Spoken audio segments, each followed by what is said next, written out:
In the 1980s, frantic parents and talk show hosts thought teenagers huddled around a table rolling dice and battling dragons were doing more than gaming. They thought they were summoning the devil.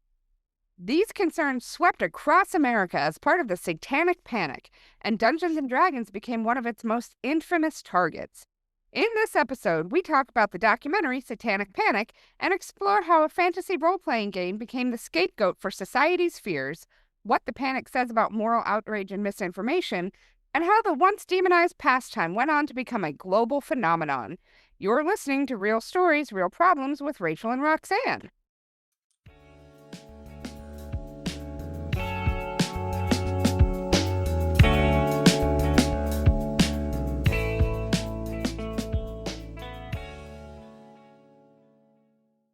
How are you today, Rachel? I'm good. How are you, Roxanne? I am doing very, very well. I can't wait to get into this one. Dungeons and Dragons was a huge part of my college experience in the late 80s, so I was there. I was one of the OG D&D people at my college. So I'm all psyched. Well, and D&D is one of my husband's favorite things. I have played exactly once at a work event like 2 years ago, and it was all online, so we did like a Zoom D&D thing. But other than that, I have no concept of the game or how it works beyond, just existing in the world with Dungeons and Dragons.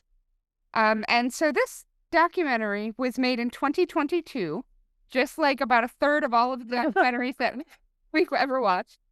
Because everybody, when they were in quarantine, said, I might as well make a documentary. So essentially, in 2022, Queen Elizabeth II celebrated her Platinum Jubilee, marking 70 years as the Queen of the UK, before passing away later that year. And NASA launched Artemis 1, the first uncrewed mission of its space launch system, and the most powerful rocket ever to reach orbit.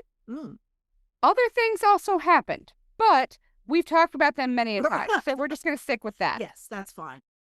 And essentially, this documentary is entitled Satanic Panic, and we found it on Tubi, and it is just so cute in its, these are people who play D&D and love D&D. Most of them are reverends. I would say a full 40-50% of the people in this were reverends or children of reverends or pastors or so this was a highly religious community of people kind of spread all across the country that were talking about their love of D&D and role-playing games, and all of them had been through the Satanic Panic as they were coming up and learning this game. And for those people who don't know, the Satanic Panic was when the far right absolutely lost their shit in the 1980s, late 70s into the 1980s, and believed that everyone was summoning the devil for everything. Not just D&D, though D&D was a huge target, but they called out daycares and teachers, and everybody was trying to convince their sitters. Absolutely. It became this, I need to be afraid of you, and I'm going to be afraid of you because I think you're conjuring the devil. Yes. So it was a bunch of nonsense, was all it was. And the devil never showed up. Certainly hasn't. He did not show up in my D&D playing. I didn't see him show up during the documentary. So what's up with that, Satan? Yeah.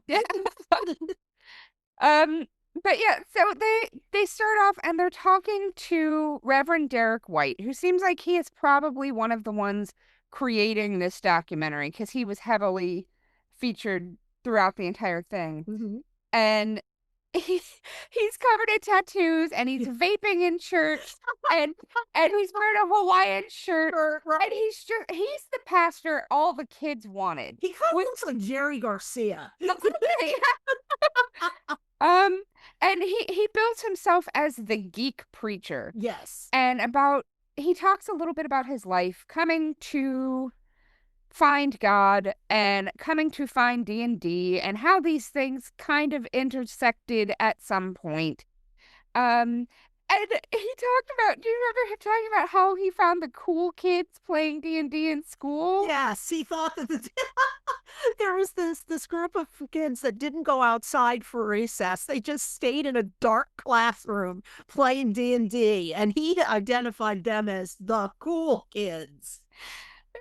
Yeah, oh my goodness, that was so funny. Um, and then they talked to he told his story about how he came to find D&D and about how he was from Louisiana, and so they get Mardi Gras week off school. Very cool. Which is awesome. Kind of like when I lived in Massachusetts, they have a holiday that's specific just to the state. Oh, So if you're not from Massachusetts, you would never know that kids get that day off school or whatever. right. So I guess probably lots of places have their individual holidays. And honestly, Juneteenth, up until it was made a holiday nationally a few years ago, was a Texas holiday. That I did know. That my friend did tell me that. So yeah, that's lots of places have their own little unique things. But during their Mardi Gras vacation, they went to Texas and they got stopped by a truant officer for not being in school, for being in the mall instead of being in school. And they were like, "We got off for Mardi Gras week," and the cop was like, "That's not a thing." It's not a thing.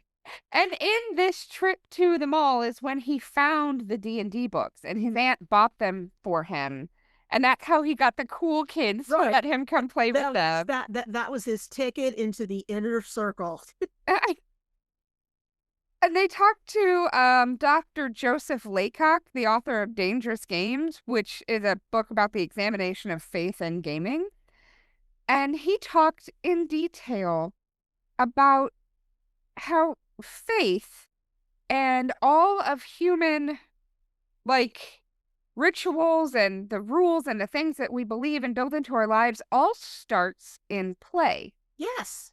And like if you go back far enough in humanity, you can see the origins of these things. And even like they talked about little kids on the playground, you can see if you put 5 or 6 little kids together and you don't put a TV in front of them or an iPad in their hands, they're immediately like, okay, we're going to make up this game and here's the our game. And you can't break the rules to our game because it's very important. And no one else understands the game, but that's okay. It's just our game. Yeah. I did that a million times when I was like when I was roaming around my neighborhood. Yeah. Yes.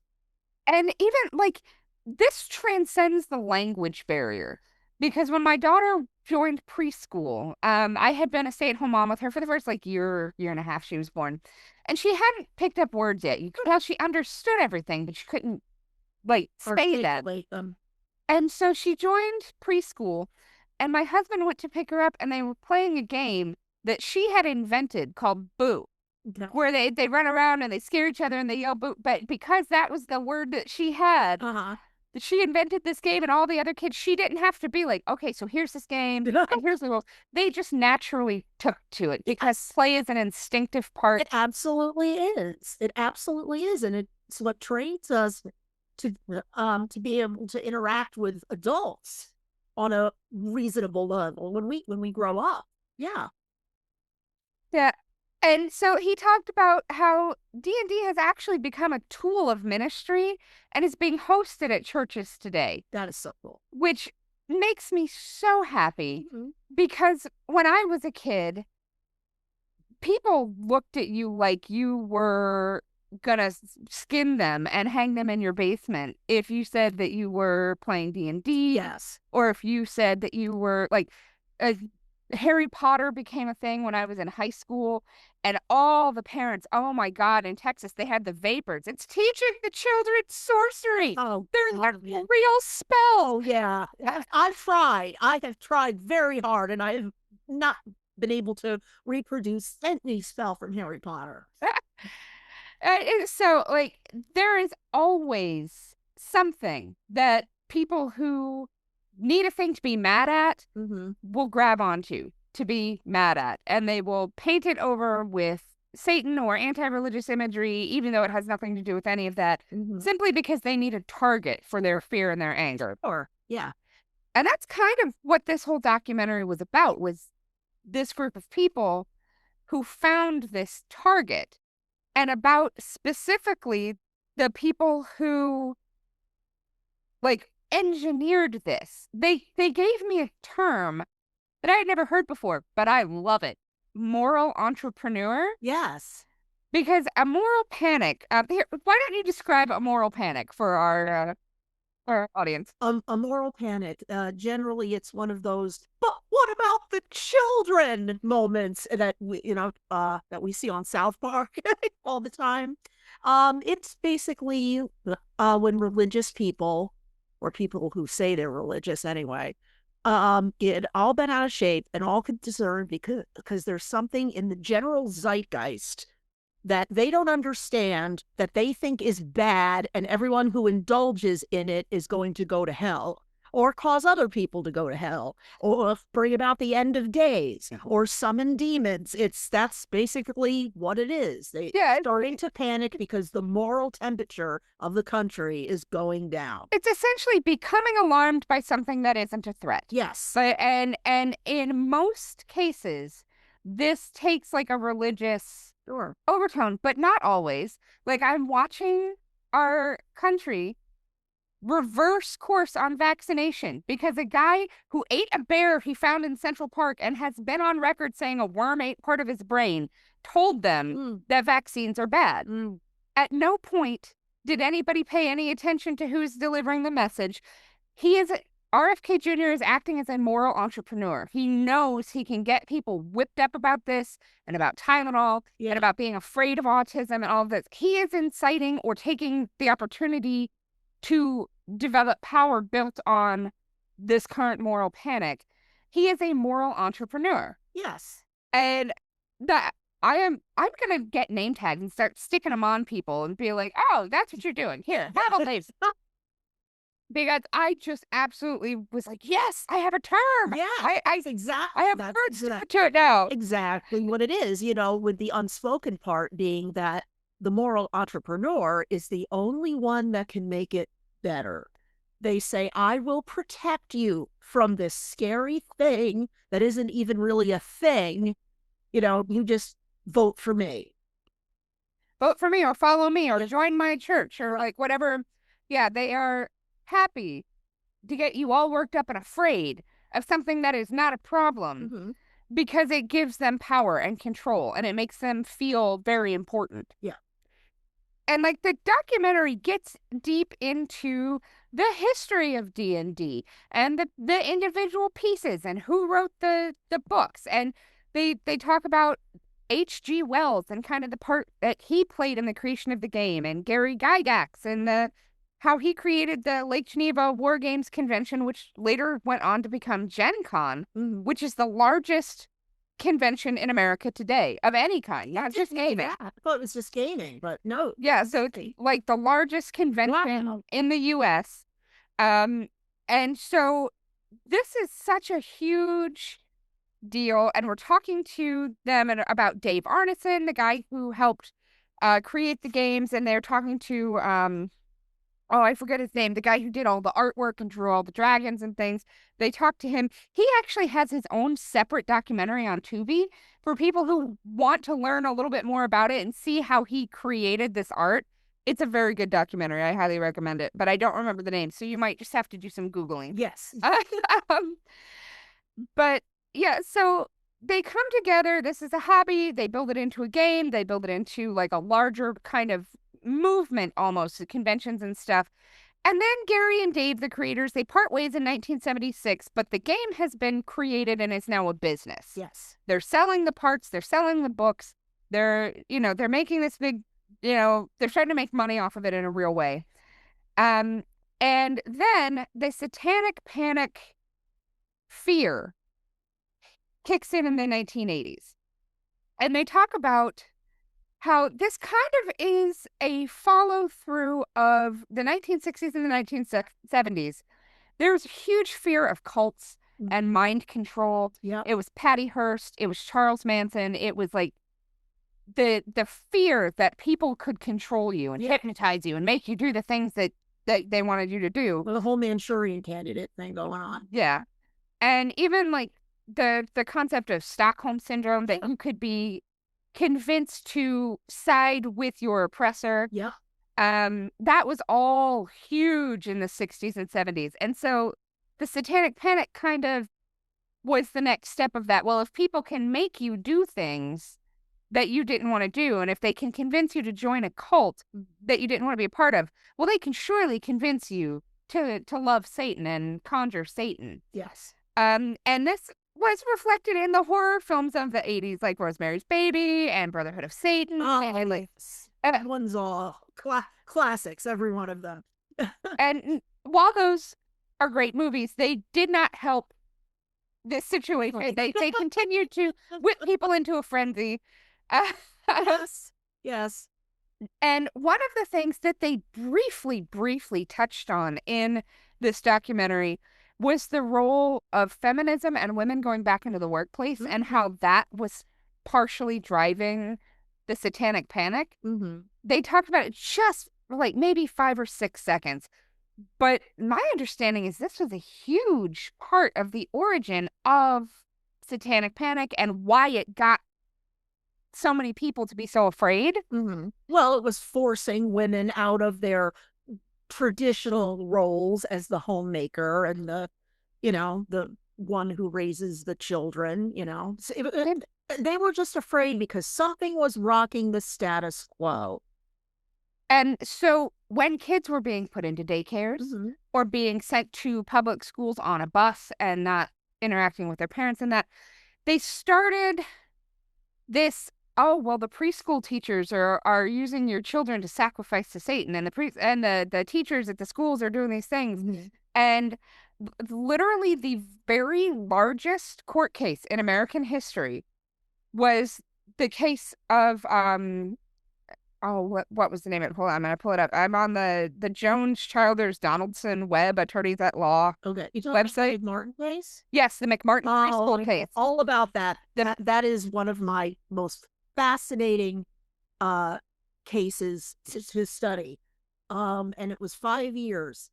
Actually, it was a little bit more than that. It was a full 7 years. It was 7 years. Okay. And it cost more than $15 million. That's right. It was the longest and costliest court case in American history. And they charged so many teachers with child abuse.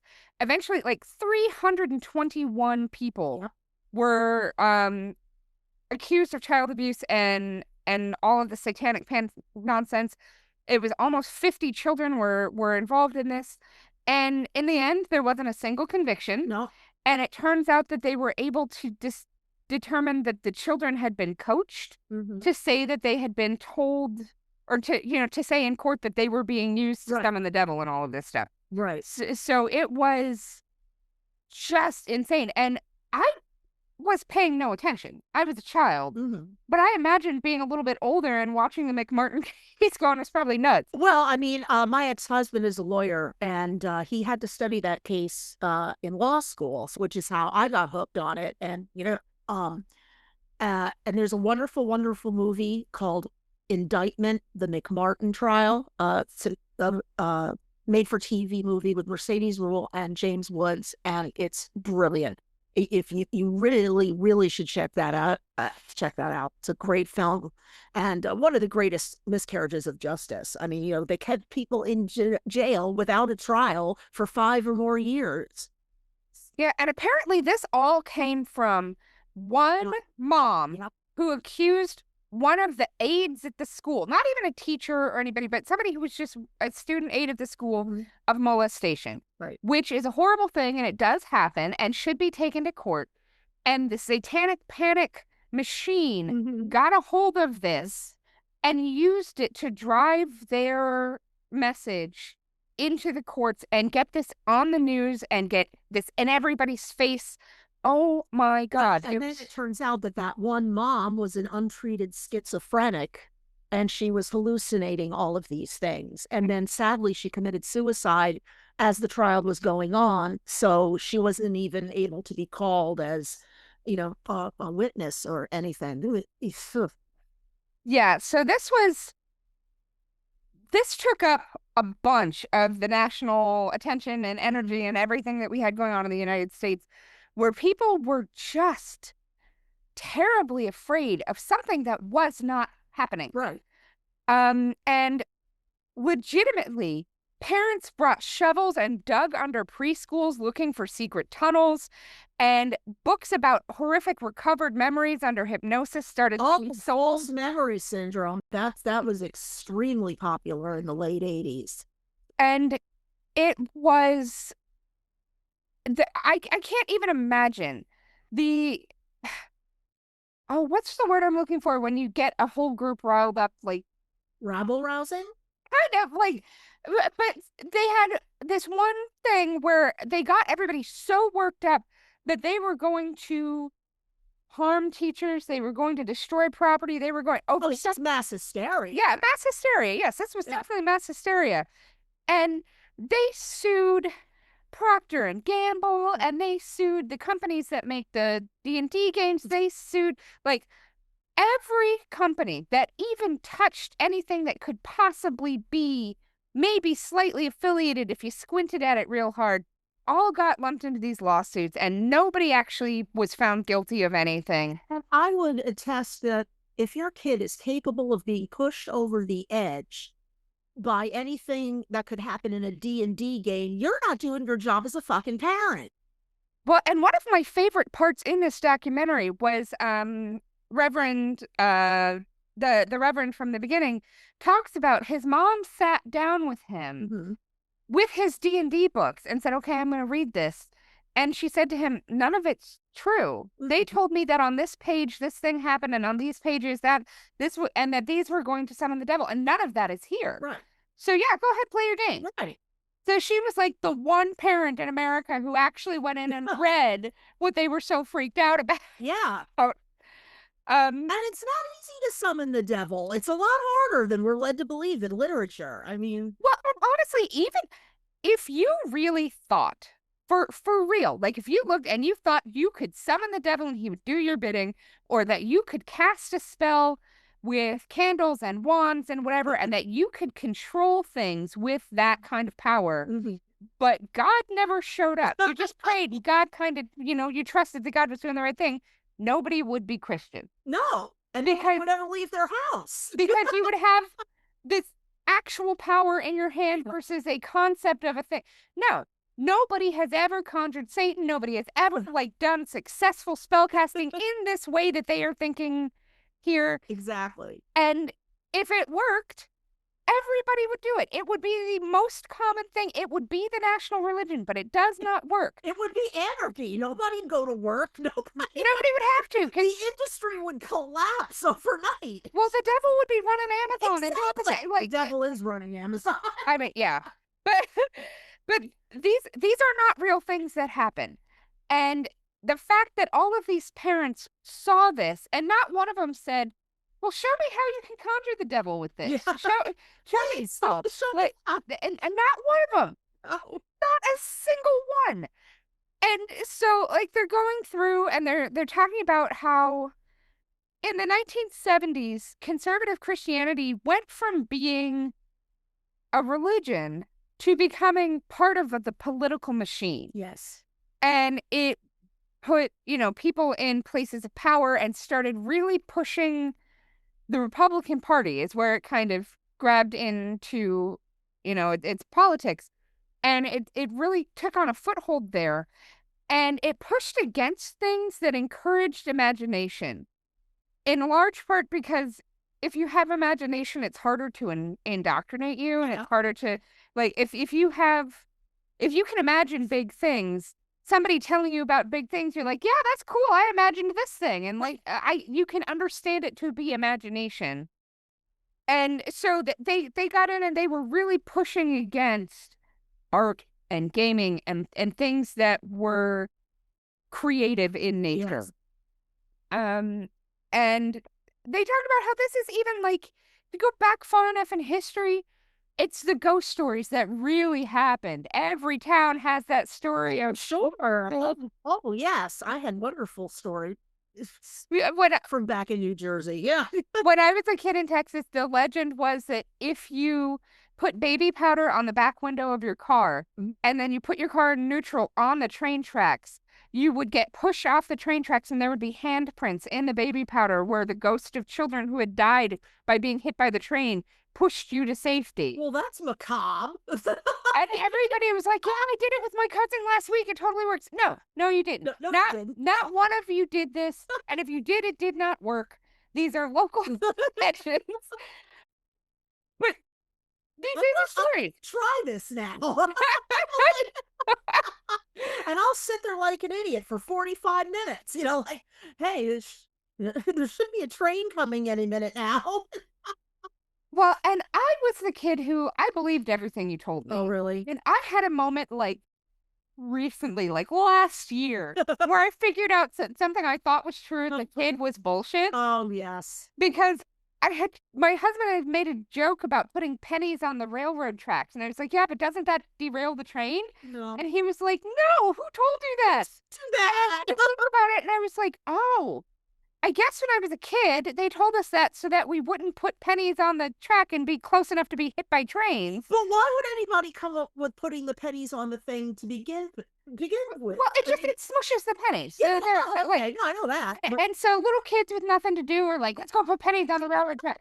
And, and I mean, we took shoeboxes and caught scorpions and tarantulas in fields, and like we were feral. Oh. And so had I not had in my head that don't go near the railroad track, because if you do something, you'll derail the train. Yeah. Like, I probably would have been putting pennies on the railroad track because what else was I going to do? I had a box full of spiders and nothing else. Oh my God.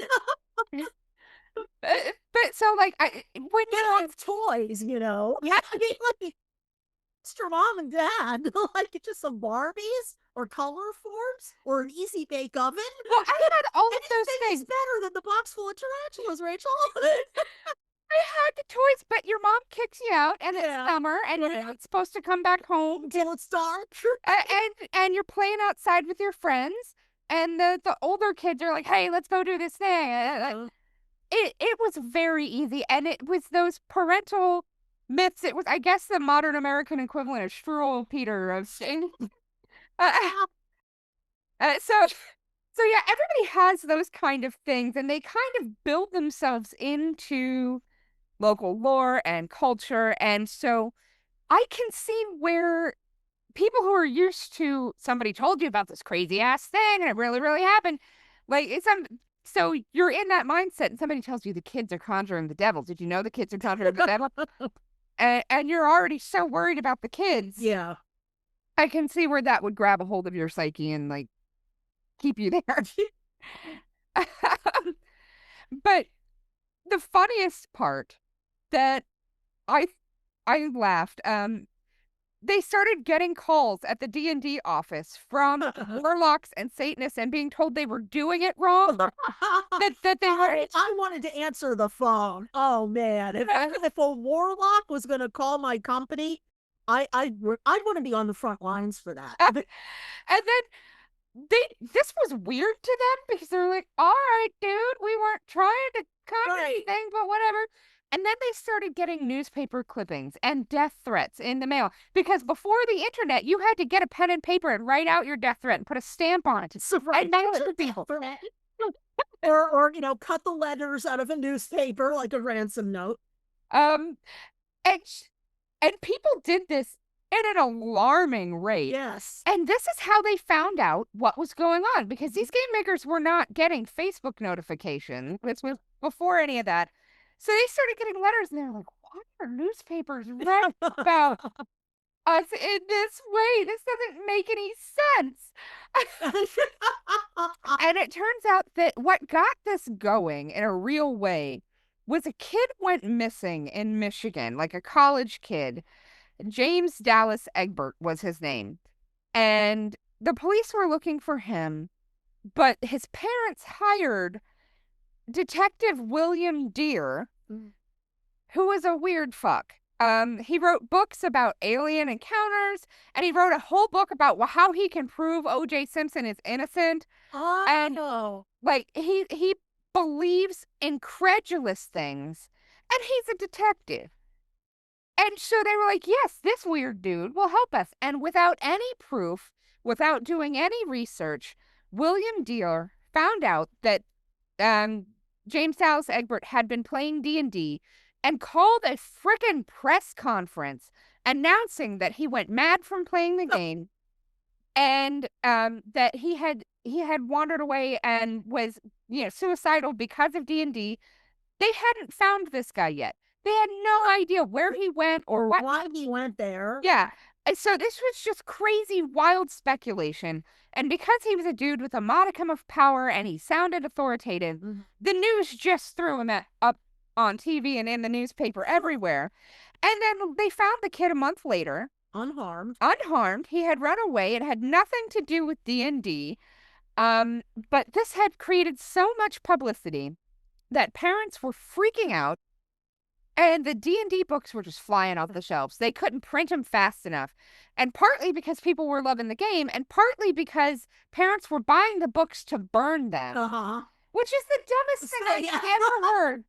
Because let me give you my money so that I can make a show of how much I hate you. Yes. Yeah. But yeah, so the religious crazies were listening to this, and they thought that the game was trying to seduce their children into dark magic based solely on the illustrations. And it was funny because one of the guys who was playing the game when he was a kid was watching all of this, and it was a lot of gifted, talented kids, kind of the smarter, geekier kids who didn't do athletic stuff so much. They were the ones who were doing, playing D&D. And so then the news grabbed onto it, and they're like, "Oh, they're taking the smartest of our generation and they're bringing them to Satan." And one of the guys was like, "So I guess I was so smart that Satan needed me to bring about the end of the world." Yeah, exactly. And we cannot forget about the lovely movie of the week that they made in the late 80s called Mazes and Monsters. Yeah, the Tom Hanks movie. Mazes and Monsters, because of course they couldn't say Dungeons and Dragons, and it was starred a very young Tom Hanks as a college boy who just got caught up in this evil role-playing game called Mazes and Monsters, tried to kill himself, and ended up in a psych hospital, just like it did in real life. Well, and the funniest part of Mazes and Monsters to me is because Tom Hanks went on to be so famous, you can find Mazes and Monsters streaming or in video rental stores. It's got his face plastered big on the front of it. Still today. This was a made-for-TV movie. This is not something that should have held on. But because Tom Hanks was in it, kind of like Jennifer Aniston was in about 4 minutes of the Leprechaun movie. Yeah. And they're like, so now they put her face through it on it, like, so Jennifer Aniston, fight the Leprechaun or whatever. I don't know. So this was the game became huge. And it got bought out by Random House in 1980. And so they started selling it in Walden Books and Kmart and Toys R Us, along with the Parker Brothers Ouija board. Right. And which I own. I own one. The Parker Brothers one. And so it became this huge sensation. And I feel like at the point when it was on the shelves in Kmart and Toys R Us should have been when people were like, okay, maybe this isn't Satan. Yeah. Maybe this is just a game. But no, they continued. And that is when Jack Chick entered the chat. Oh, Jack Chick. I cracked up because I'd never seen him before. I never knew what he looked like. But he looks exactly the way I thought he did. But yeah, so, do you want to explain Jack Chick to the people? Oh, sure. Jack Chick is an evangelist. Well, he's dead now. Was an evangelist who decided that the best way to get his message across was through a series of cartoons. And the cartoons were in little pamphlets, 3 or 4 pages long, and he would just hand them out to people. And they all the little pamphlets, he called them tracts, Jack Chick tracts. That's very hard to say. they all had a moral message on it. It was, all Christian stuff. And the one I specifically remember was about Harry Potter specifically. A girl comes home and says to her father, I'm worried about Melanie. She's reading Harry Potter books, so they had an intervention and Melanie was fine. But yeah, Jack Chick tracks, they were very hit you over the head with Christianity and what you should be doing. And everybody's white, by the way. Yeah, and Jackson's comic book right. kind of illustration. And this, for people who don't know, Jack Chick saw this. This was a Maoist propaganda technique used in communist China. And Jack Chick saw that. He was like, yeah, that's the kind of shady shit I want to be involved with. And he's like, let's slap some Jesus in it. Slap some Jesus into it, and there you go. He was such a crackpot. Absolutely. And if you were a kid in the South in the 80s and 90s, you for sure got given Chick tracts in your Halloween candy and like tucked under the windshield wipers of your car. And like people pass these out like, oh, the heathens will read the 4-page cartoon right. about the Satanism and they will come to Jesus. Right, I'm like, that's what did it. The 4-page cartoon. And he had like an entire Chick track about how to cast magical spells. Mm. And apparently this was like about how kids were being taught black magic, and like they within his little track, so that he did not get sued, he referred to the game as Devils and Demons. Yes. Because D&D was a licensed product that was owned by a company and being sold. They would have sued him into the ground. Absolutely. And they would have won. And loved doing it too. But yeah, so this was this was when the backward messages and music, Paul's dead, and like all this stuff. And did you know that the band Kiss means kids in Satan's service? And like all of that bullshit. That this was in that. And I am today looking back on the mainstream media of the time, I am appalled at just how vile 60 Minutes was. Mm-hmm. And I remember as a kid, that was the show. Like, responsible, respectable adults watched 60 Minutes. That's part of how they got the news.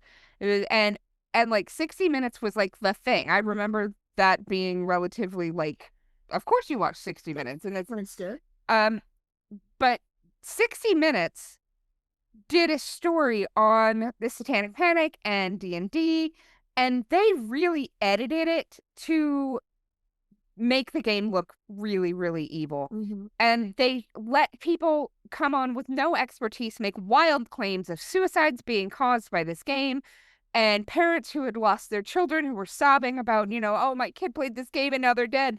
And then they talked to Gary Gygax, and he was like, no, that's not what this is about at all. They followed him around for an entire day. He got 19 seconds of time in this broadcast, which I'm assuming is an hour long based on the name. Yeah.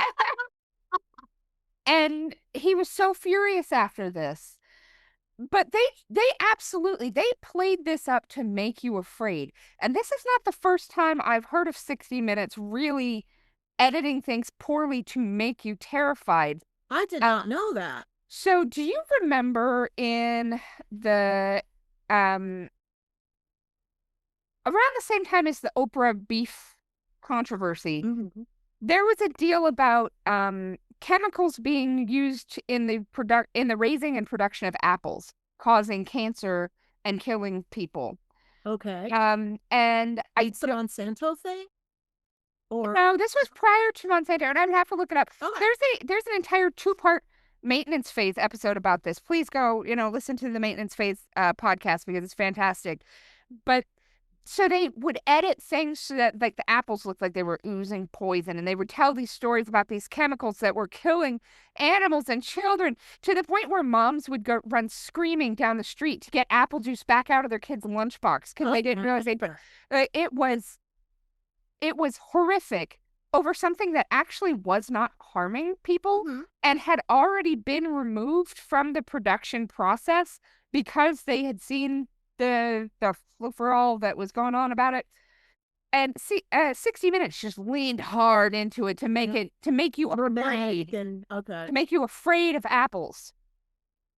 Board games and apples, they need you to be afraid. They need you to tune in and feel like you need, if you don't watch, it's going to Yeah. be a big deal. So of course they were spinning this in ways that it was just nuts. This was for ratings, Yeah, basically. for 100% for ratings. And they were like the legitimate news source of the time. And I can't believe it looking back on it. It was just awful. Yeah. But like 60 Minutes in the 60-minute program, they had a parent say they saw their child summon a demon before he killed himself. No, you fucking didn't. You did not do that. Like, I just, shame on you, 60 Minutes. Yes. Shame on you. And this also got picked up by the 700 Club Of course it did. because, Pat Robertson, of course it did. And they used these things, these 60-minute stories, the 700 Club stories where they talked about people, to create experts that were not actually experts in anything. So Patricia Pulling was one of these people. She was a mom whose kid killed himself. She found that he had D&D paraphernalia, so to speak, and automatically assumed that the D&D was the reason he killed himself and made this her Was on that. yeah, this was her focus. And she created a organization called Bothered About Dungeons and Dragons. I can't even keep a straight face when I when I say that. But they brought her on the 700 Club. They brought her on 60 Minutes. And so once you've made enough appearances, you are ipso facto an expert on the topic. And so they started bringing Patricia Pulling and other people, William Deere and other people in this process, to train police departments to look for symbols of the occult and how to deal with this. These people had no expertise on anything. They were legitimately certifiably nuts. And they just did not speak to a therapist about it. Had they talked to a therapist for 15 minutes, nobody would have given them any time of day. And they were guiding entire police forces on how to protect kids from Satanism that did not exist. And what signs to look for at crime scenes. Yeah. And, And so as they're like building up to this, they're coming to a head with this, everything is Satan and we're all these experts and your children are dying. So the gaming community had to come together and create their own think tank, so to speak, their own organization, the Committee for the Advancement of Role-Playing Games, or CARPAGA. And they had to use this to push back against the assholes and weirdos. They had to hire lawyers and make statements. And so now they have an official organization that is speaking out to kind of balance the conversation. It's no longer just crazy right-wing weirdos. Their heads off. And I just, the biggest part of this for me is that Gygax was a Jehovah's Witness. He was Christian. And so were all of the other people. They said like probably 90% of the people that were involved in the creation and the regular maintenance of this game and this company were regular churchgoers. So this was not like a group of Satanists. This right. Or atheists or even agnostics. Which didn't enter into D&D in any way. Yeah, in fact, the reason that the bad guys in the game look like demons and devils is because they're pulling from the negative iconography of Christianity. Sure. They're designing them based on what they think is scary, which is demons and devils and all of the... H.P. Lovecraft. Yeah. And, just... And I did think it was very funny that at one point the people were all freaking out about, no, we can't have any of this fantasy. And they were like, all right, so we get rid of C.S. Lewis. And they're like, no, don't keep C.S. Lewis. We like him. Because Aslan is Jesus, and we know that. So, and so they're talking through this whole thing, and they bring in a woman, a Reverend Rachel Campbell, who talks about when she was a kid, both of her parents were involved in the church and ministry. They were both ministers. and her mom was forced to leave the ministry because she had handed out pogs with religious statements and symbolism on them to the kids. And if you were a kid in the 80s and 90s, you remember pogs. They're cardboard circles with pictures, and they turned it into a weird trading game. And you had one heavy plastic one that was called a slammer, and you could slam it down and knock pogs over. And if you knocked over somebody else's pog, you got to take their pog. It was kids gambling game. This was all it was, and there was no money changing hands. It was just the cardboard pogs. And so this woman created religious pogs as part of her ministry to the children, to make God and Jesus something kids wanted to Yeah. talk about and play with. And, Right. and they freaked out on her, and they were like, if you do this, we're going to think that you're one of those role-playing game people. And she was like, well, I do play role-playing games. And they were like, all right, get out. So she lost her job over this. Oh. And so Rachel still grew up to become a reverend. Like, faith was still important to her and her family. But she lost her job over pogs. Like, I never shut up about it if that happened to me. If I lost my job because of pogs, I would talk about it for days. It would be all over my social media. I would be standing outside that church with cardboard signs Yes. about, ask me about pogs. That's And what? pogs. Like, It would have to be a circular cardboard sign, though. Yeah. Kind of like that. So it became this whole thing, and they even had one guy who talked about, he's now a reverend, but he was at church camp in like the late 80s, early 90s. And he got pulled aside by 3 youth pastors who just reamed him for an hour about how they heard about he plays role-playing games and how, that's not cool. And for an hour they lied into him. And then 2 of them get up and walk away, and the third one goes, so I just need you to know, I also play role-playing games. It's fine. These guys are dumb. Don't listen to them. Yeah. And it became clear that this was a tool to bully people. Yes. This moral panic was a tool for me to control you and for me to make you feel bad. And that at the heart of it, that's all it was. Yeah. And I did laugh. Pat Robertson never stopped complaining about D&D until the day he died. No, he was 28 years old and still bitching about D&D. And apparently there is a minister who goes by the name of Bob Larson, and they talked about him in the documentary. If Bob Larson, if you do other, if you have other things, please feel free to, leave a comment and clear your name.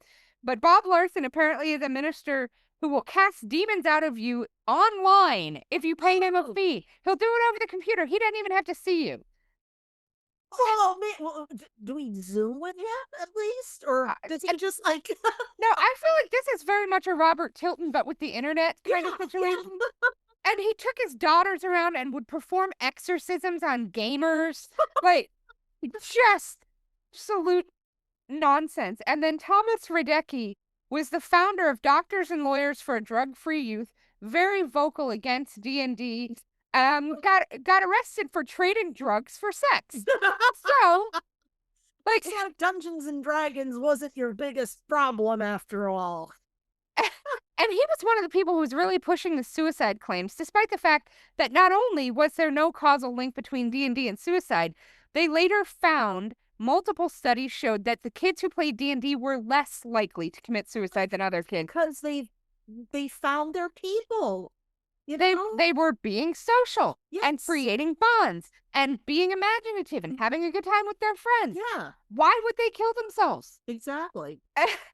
And so, like, as they're going through all of this, like, you can see the Satanic Panic and what it became and how it led to the hate against Harry Potter and Pizzagate and the accusations that Wayfair was selling children online and the QAnon issue. Like, this is all direct continuations of the Satanic Panic in one form or another. And it's never been about what's in the games or what's in the books or what's in the it is about controlling culture. It is about, you are not allowed to like things I don't like. I need to be in control of the larger cultural movements. And I mean, D&D won the war on D&D. Yeah, it certainly did. And I kept thinking of that scene in Men in Black when Will Smith says to Tommy Lee Jones after he knows about the aliens and everything, he goes, "I don't understand why you just don't tell everyone. I mean, people are reasonable." And Tommy Lee Jones says, "No, a person is reasonable. People are panicky." Panicky and dumb. Hmm. Yeah, so, I mean, when all push comes to shove, like, D&D is still being played. It inspired Stranger Things. It has inspired a bunch of different things in our larger, like, cultural lexicon. And even, like, when you're watching modern horror movies, some of those monsters are based on things that, were in the original D&D games. And so D&D continues to be a larger part of our cultural conversation. But yeah, I think it's really beautiful that this continues to inspire so many people and provide the access to social groups and, like, this outlet for people who otherwise might not have it. And learning to work and play well with others. Yeah. That's exactly what it is, you know? So I would encourage people who are listening, if you hear something and it makes you afraid, I want you to think about, is the person who's telling you this a moral entrepreneur? Does you being afraid of this give them power? Hmm. And then maybe if it does, don't worry about that so much. Yeah. Yeah. But thanks for listening to Real Stories, Real Problems with your hosts, Rachel and Roxanne. We hope you enjoyed our deep dive into moral entrepreneurship and satanic panic. Join us again next week for a glimpse into another financial problem and a documentary all about it. If you enjoyed our show today, please remember to like, subscribe, and leave us a review on your podcast app. Thanks for listening to our final Halloween episode for the month of October, and we'll see you again next week. Bye for now.